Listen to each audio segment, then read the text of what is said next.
उन्हाळ्यामध्ये शरीराला पोषण देण्याकरता काहीतरी पौष्टिक आणि हेल्दी जर तुम्हाला खाऊसं वाटलं तर हे सूप त्याकरताच आहे. एवढं बेनिफिट्स आहे ना या सूपचे, कॅल्शियम युक्त, प्रोटीन युक्त आणि हाडांकरता तर खूपच फायदेशीर आहे आणि आतून शरीराला थंडही ठेवतं. तर सर्वप्रथम आपल्याला काय करायचंय, कढाईमध्ये थोडंसं तेल टाकून घेणार आहे, 2 पाकळ्या लसणाच्या चिरून टाकून घेणार आणि त्यानंतर अर्धाच कांदा वापरलेला आहे मी इथे.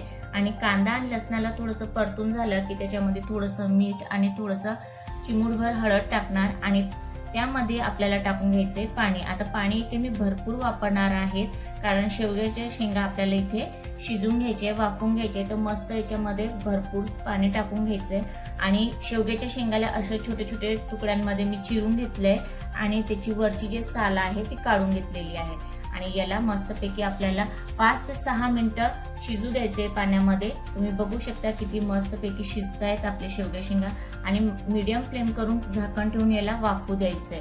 तर आपल्याला पूर्णपणे शेवग्याच्या शेंगा शिजून घ्यायच्या आहेत. आता मी इथे गॅस बंद करणार आणि शेंगांना थोडंसं थंड होऊ देणार. आता त्यानंतर आपल्याला काय करायचंय, एका भांड्यावर अशी चाळणी ठेवायची आणि जे पाणी आहे ते झारून घ्यायचे.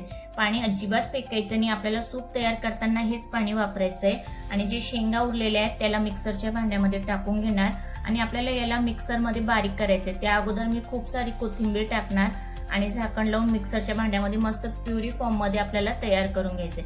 आता त्याच चाळणीनं ज्या भांड्यामध्ये आपण पाणी झारून घेतलंय, शेंगाचं प्युरी फॉर्म पण आपल्याला असं मस्तपैकी झारून घ्यायचंय आणि जे बेस्ट आणि चांगले आपलं प्युरी आहे ते खाली चाळणीनं असं खाली पडून जातं आणि वरती फक्त सालांची टरफलं राहतात, त्याला आपण असं काढून घेऊयात आणि एका साईडला टाकून देऊ.